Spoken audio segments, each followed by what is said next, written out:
Okay, today we have quite a different kind of video than I usually do. I usually don't use a camera at all. But, well, today I thought I might show you guys what I have been cooking up in the TCG. Because, well, I feel like I have been playing TCG long enough to confidently make my first TCG decklist video. And, well, not surprisingly, it's about Crystrons. This deck is now pretty good in the TCG. It's not... I don't think it's like top tier or even tier 2. It's like it's good, but like it still loses to so much that just people playing in the top tier decks that I don't feel like this deck can really compete that much. I feel like decks like Mermail, even after the ban list, and like decks like Memento are just like better in general.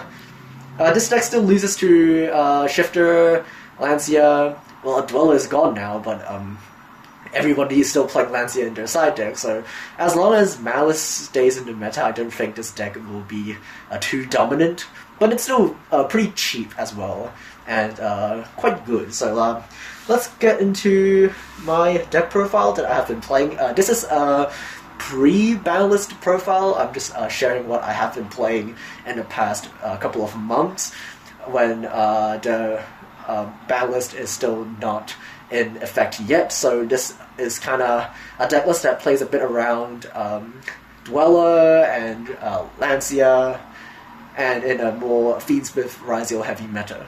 So we're going to start off with 3 copies of Tristros. Not surprising, this card is insane, this card does everything.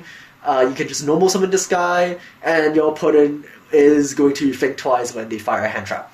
It's less good going second, because, you know, Detonator can just pop it. You can just go, no, I go normal summon Tristros and I activate Inclusion, and then they go, well, Detonator, pop the Inclusion. I go, haha, I got ya, Tristros, chain the quick effect, and then they go, that's fine, chain Detonator again, pop the Tristros, and then Tristros resolves and doesn't even summon anything, because that's how it works. That's how Konami says it works. So, yeah, this card is still pretty good. It's insane going first. Insulates a lot of your stuff against hand traps. You want to draw it, so we're playing 3 copies. Some people play 2, and that's technically okay, because the combos don't really need 3, but you still always want to draw it, and in games 2 and 3, when you have like the risk of being Lancia'd, this is like your best bet that you can end on. You can just like normal summon this guy, pass with like 4 hand traps, and that might get you through some games. Next we have 3 copies of Smyger. This card is pretty expensive, I believe, right now, because everything else is reprinted, and this card is not reprinted, but I got it for cheap because I played this deck a long time ago, way before the new support came out, so I got this card for pretty cheap. This is a 1-card combo. We're playing 3 copies, obviously, because it just combos well. It's a good discard for Self-Familiar or Droplet. It's just pretty good, such as the best searcher in the game for Crystrons. 1 Fist Burn doesn't do anything on its own, so we're not playing 1-1. You need it for combos, so we're still playing 1. And under Lancia, it can still pop itself and then get a Tristros. 3 Self-Familiar, this card is probably the best starter, other than Inclusion, because it doesn't lock you into machines, which is really good. You can go second, use this card to summon a guy for free, and then that's how you threaten SP when you go second, which is like your main way of going second. By the way, this deck sucks going second, so it's really bad at going second. The only reliable way in engine that this deck can break through boards is to make SP using this card. So this card is really pretty important for that. And in other hybrid builds like Fiendsmith, you can use this to get access to Moon, into Requiem, into Lacrima, into or full Fiendsmith combo, because it doesn't lock you. So you can use that to summon. Next guy we have in the list, which is 2 copies of Sulfador. This guy, when it is special summoned or normal summoned, can just foolish chew Crystron cards. Really, really strong. It locks you into machines if you use the special summoning effect, like the effect that special summons itself, but if you summon it off of Self-Familiar, it will not lock you. 2 is kind of like the sweet spot for this card. You kind of don't want to play 3 copies because it's like literally worse than every other Crystron card that we're playing as a starter. because it locks you to machines, and also it's a 2-card combo that does 1 hand trap.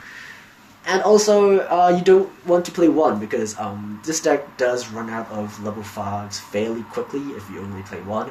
It's technically possible to play 1 or 2 or 3 copies. I just feel like 2 is like the best ratio to be playing. So yeah, if we're gonna modify any ratios in this deck, if you want more engine or less engine, this is probably the card that you will want to cut or add more copies of.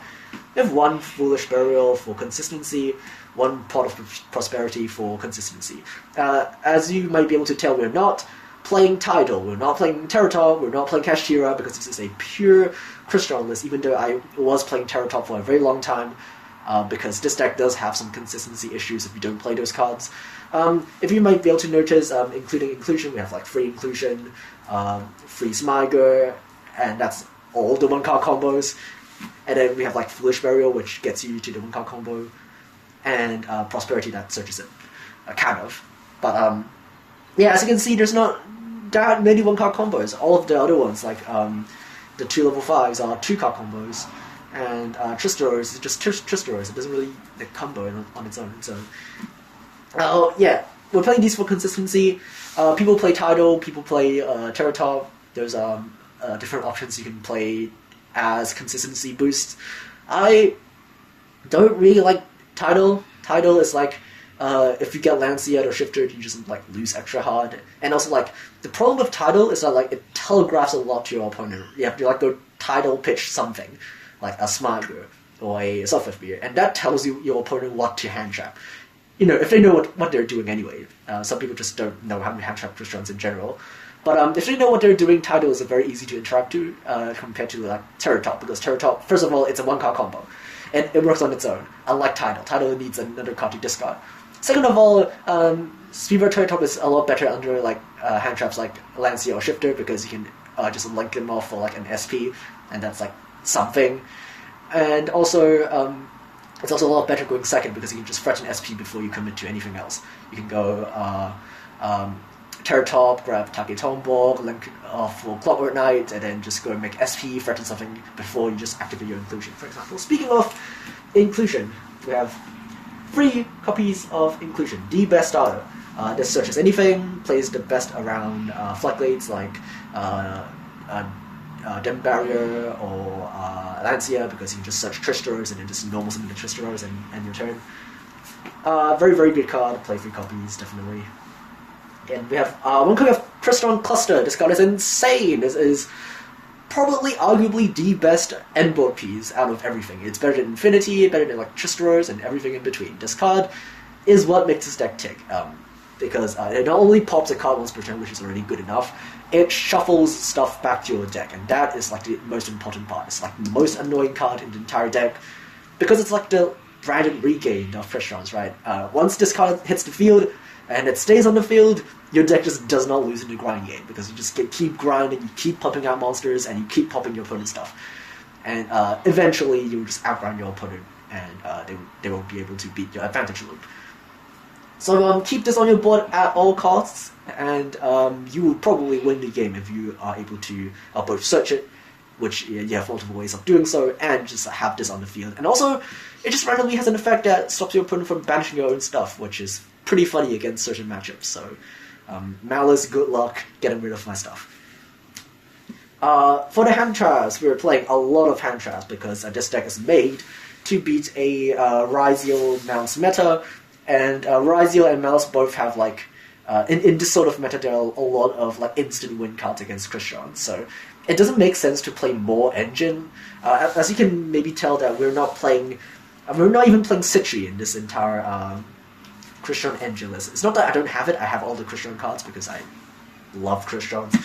It's that it just doesn't make a lot of sense to be playing more engine in a meta where, like, if they draw when they draw certain cards in the game, they just like end your turn.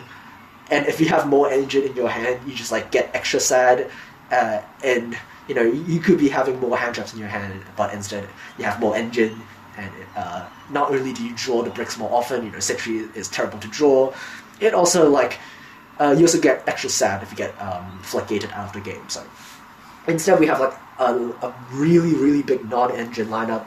I think it's even more than, yeah, it's more than the amount of engine that we have. And that's like the trade-off that we're making. Instead of having more consistency, like playing Terratop, or playing more endball pieces like Citri, or even like the Prasiotl or Rosenix, we're playing more hand traps and more non-engine, because we need a way to beat like Malice or Raizio, or any deck that sides Lancia. So we have, well, 3 Ash Blossom, 3 Effect Vela, 3 Infinite Impermanence, 3 Nibiru, 3 Forbidden Droplet. Those are like the standard. You can get those pretty easily from the Blue Eye Structure deck now, aside from the Droplet. Droplet's kind of expensive. And then we have more. We even have even more hand traps. We have 3 Perulia, which should be replaced with Fuelos once I get it, because it's getting reprinted in like Stampede, which is coming out like today. But Perulia is still pretty good. I feel like this deck, because has a lot of consistency issues, this helps you draw more cards. So even if I'm playing Fuelos, I'll probably replace one of these hand traps instead of the Perulia. And also, because we play so many hand traps, drawing more is just good in general. Even if you draw 1 or 2 cards, it's still pretty good. And you need to beat Raizio, because they definitely just wins the game on its own. So we need some main deck Raizio outs, and this is one of them. And also 2 Ghost Ogre and 2 Ghost Bell. So these probably would be replaced with a Fuelos, some of them at least. But yeah, we're just playing a lot of non-engine, because that's how you beat the metagame. So for the extra deck, we have 1 copy of Metrics. You don't make this card very often, but it's sometimes nice to have a level 5 machine synchro that you can make, that you can also pop off Tristors and gain advantage off of. Because of how loose this extra deck is, because we're not playing a lot of like stuff like Terratop, so we don't have to play stuff like Cherubini. We're not playing Kashtira, so we don't have to play Dracosac. We have a lot more space for other more situational stuff like Metrics that we can also just banish with Prosperity if we don't need. 2 copies of Skeltis, you need to. 1 is technically fine, but you pretty much always want 2, because even though you can shuffle it back with the trap, you want to shuffle back other stuff with the trap more often than you want to shuffle back the Skeltis. You want to shuffle back like the level 5, so you always have a level 5 in your deck, so you can summon it off of Tristors. It's a resource management. Or you want to always have access to tuners, so you want to always have at least 1 Tristors in your hand or deck, or even in your graveyard, so that you can summon it back and keep synchro summoning. So you want to use your traps to shuffle those cards. And so having 2 synchros in your extra deck is just good. And also it's so important that if you get a Kashtira Unicorn, at least you have a 2nd copy. This card is insane, doesn't even target what it adds back. And if you go Tristors past, this is the monster that you're going to be making the most often, even though you can technically make the 2nd card in our list, which is Dawn Dragster. It's still most of the time you want to make Skeltis if you just go Tristors past, because it gets you follow-up, it gets you access to more stuff in your hand. You can go Tristors, grab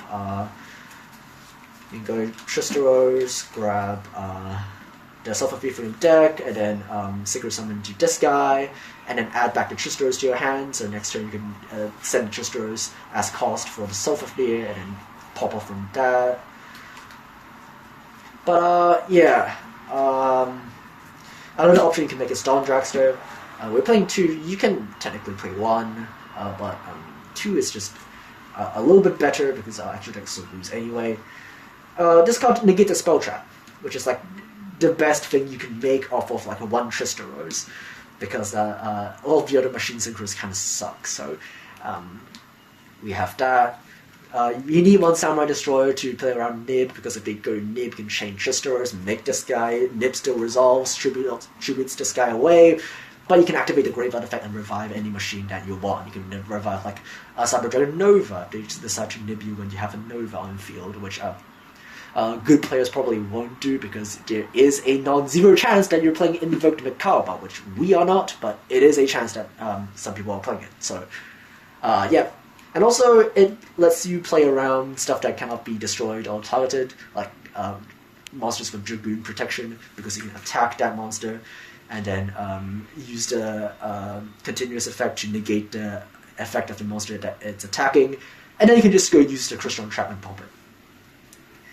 Next, we have one copy of Dark Strike Fighter in the main deck. It's like not in the side deck.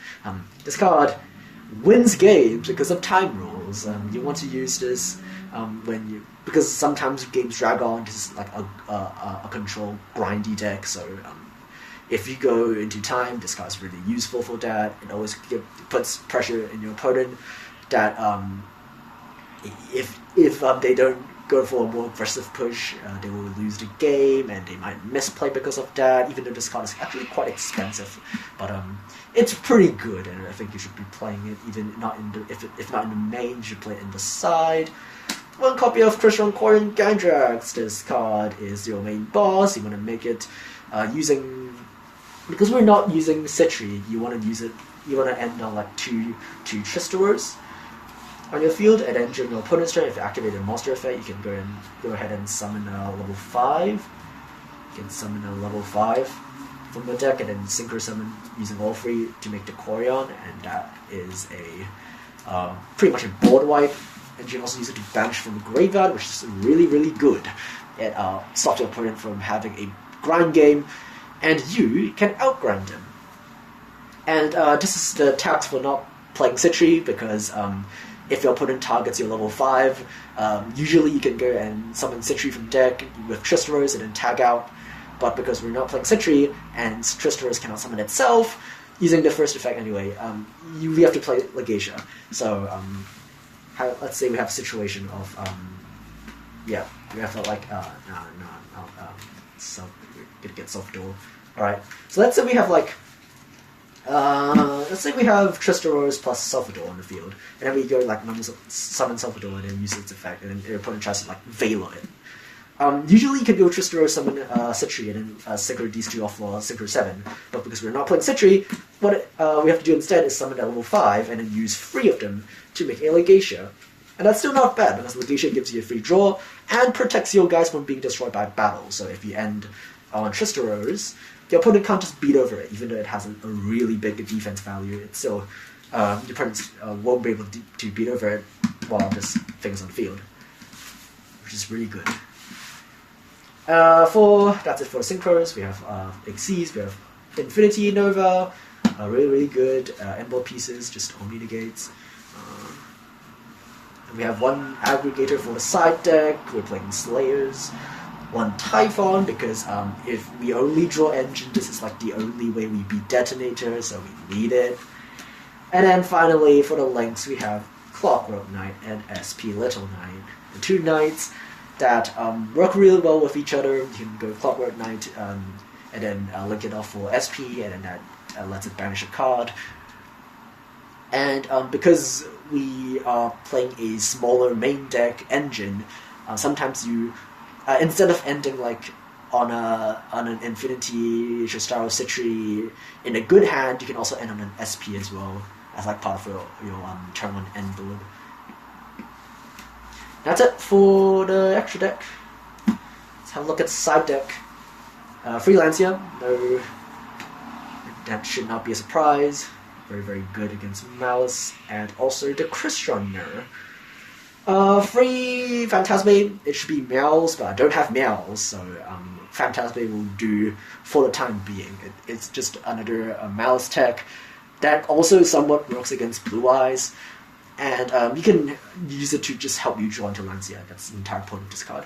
We have 3 Slayers. Ultimate Slayer is like one of your Detonator outs that you will need to be playing, because even if you hand trap Ryziel, they probably still end on Detonator, and your deck loses to Detonator. So you need some Detonator outs, and this is one of them. I'm also playing 3 Xyz Encore. This I will probably remove and replace with something else like a Metatronus in the future, because this is just there to be Dweller. And because if they do Dweller in the draw phase, you literally cannot play. You can just end on Tristaro's Pass, which will not win you the game if they go first already. So Xyz's Encore is like one of the very few cards that actually beat Dweller, and the other one being Forbidden Droplet, which we are main decking. These two cards are like the only two cards that beat Dweller, and we have to play it before it got banned, but now it's banned, so we can't probably replace it with other Ryziel outs. That's also why we're playing Perulia, just to help draw into the two Dweller outs if they're playing Ryziel. And finally, last but not least, we have the 3 copies of Dim Barrier, which is just an FTK against Ryziel and other rogue decks. And because we're playing so many hand traps, you kind of want something that's just generally good against a lot of decks going first that can replace if some of the hand traps are just not doing good against certain matchups. So Dim Barrier covers a lot of that. If not, we can, if Dim Barrier is not effective, you're probably playing a Limp deck. In that case, we can just play Phantasmic. Finally, I'm going to talk about some of the cards that I were considering playing, or I have played in the past, but I took it away because of, you need just more outs to Ryziel in general. And in this sort of meta where people are playing instant wins, you don't really have the luxury to play more engine, and you probably need more hand traps or non-engine in general. So stuff that we're not playing. Crystron Citri. This is like, if you're gonna add more engine, this is the first thing you're gonna add. But it increases the ceiling of your end board, but it is a brick. It really sucks to draw, but at least it is a Crystron, so you can always just pitch it with like a Self-Ifnir or pop it with a Self-Idol at least. And also, Rosix and Prasiotl. Prasiotl in particular is useful in some combos, and Rosix is also pretty good at going second to freshen an SP, because you can go and set it off of Self-Idol and then make a token, and then you can use the token for Clockwork Knight and then make SP, and that threatens a lot. But again, in this sort of meta, I don't think SP is a very reliable thing to be doing going second, because it still doesn't beat Detonator, and you need to beat Detonator. Some of the consistency cards that we could be playing are Speedroid, Terratop, and Taki Tomborg.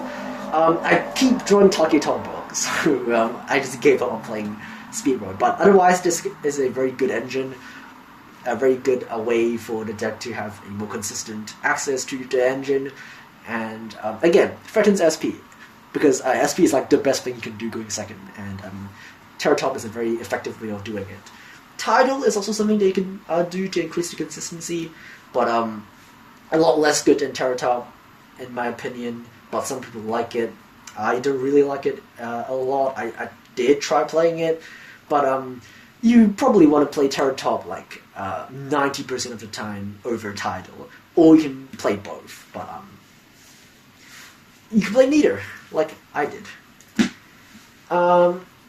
Regulus and Riverstormer is also a endboard piece that you can consider. I was playing this for a very long time because it kind of fixes some of the choke points that the deck has. For example, like Ash Blossom on Tristara's Grave Artifact, and this plays around that, and also it makes every single line play through Nibiru, because you can always make this guy on your 5th summon, and that protects against Nibiru.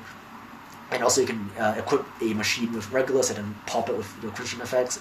It's a pretty good going first engine, but first of all, you pretty much always side this away going second, because it's just not very reliable, and you much rather have more non-engine. And also, it's just more bricks. Regulus is kind of okay to draw. You can still summon it, but it's not fantastic. And Infinity is pretty good on its own already, so again, just you don't have the luxury to play that many engine stuff. Makaraba is something that you could play to just catch people off guard if they don't know what they're doing, but usually doesn't really do a whole lot. Quandax is useful if you're playing the turtle, because you can go and You can go and use the turtle to pop something and get the level 2 Tristeros, synchro into Quandax, and then Tristeros pop it, and that's full combo. And so that lets you play around stuff better because it makes the turtle full combo. Axel Synchron is something you could play even if you're not playing off the Regulus nonsense. Because you can sometimes end on free Fist Burn on your field, and then you can go use the Tristeros to make an Excel Synchron, and then use the Excel Synchron and the Fist Burn to make a level 8 Synchro. And the best thing you can probably make is Excel Synchro Stardust Dragon into Satellite Warrior, but that uses 3 extra deck slots because you need Excel Synchro Stardust Dragon, the OG Stardust, and Satellite Warrior. But if you want a smaller extra deck space, you can play instead a copy of Silvera and a copy of Diablo, and that's only 2 extra deck slots. And it's pretty good against the meta, arguably even better than Satellite Warrior because it flips off face down, and that's better in both Braziel and Malice because for the case of Malice, they can't just banish the stuff that you sent with like a Bestial or something like that. And for Raziel, it turns off some of their stuff that requires them to have a Raziel on field or graveyard. So that's good either way. Now, Cherubini is something that you would play if you were playing the Terratop engine or Kashtira's as a way to get to your engine. And finally, as like another option that you can do under Lancia, we have, of course, the Fiendsmith engine. I don't see a lot of people experimenting with that, but in my opinion, it's a pretty good way that your deck can play through instant turn enders like Lancia in particular, because people are playing a lot. I don't know where my sequence is, but just pretend there's a sequence there in Necroquip. I probably wouldn't recommend playing like this entire Fiendsmith package because it's a lot of extra deck space and a lot of main deck space, along with like 3 breaks that you probably do not want to draw. And Crystron is not already a very consistent deck on its own. And if you play more breaks, you're just going to get even more sad if you draw them. So what I probably recommend is maybe like 1 or 2 Engravers plus like a Sanct instead of going for Trap, because that just gives you the option to go to Caesar. If you get a Lancia, you can go use Sulfafnir to grab Sulfador, and then just go Moon into Requiem, into instead of going for Lacrima, you can go for Engraver, and then Necrocrypt into Caesar. That is a smaller Fiendsmith engine than the entire package like you see here, but it's a lot less bricky, and you have more space for other non-engine, and it still gives you the option to go into Caesar if you get Lancia. So that's like something that I would be testing out, and something that you could also test out as well if you're playing Crystrons and have Fiendsmith. But maybe the reason why you play Crystrons is because it's cheap and you can't even afford the Fiendsmith. You know how expensive Tract is because of Engraver getting reprint and Tract isn't, and also Lacrima and Requiem. Just I hope even if you aren't playing TCG, or if you're only playing Master Duel or even Duel Links, God forbid, you find this video useful or at least entertaining. And tell me if you want to see more of these deck profiles in the future of not just Crystrons, but other decks that you might want to see me play. But yeah, that's pretty much it. Thanks for watching, and bye.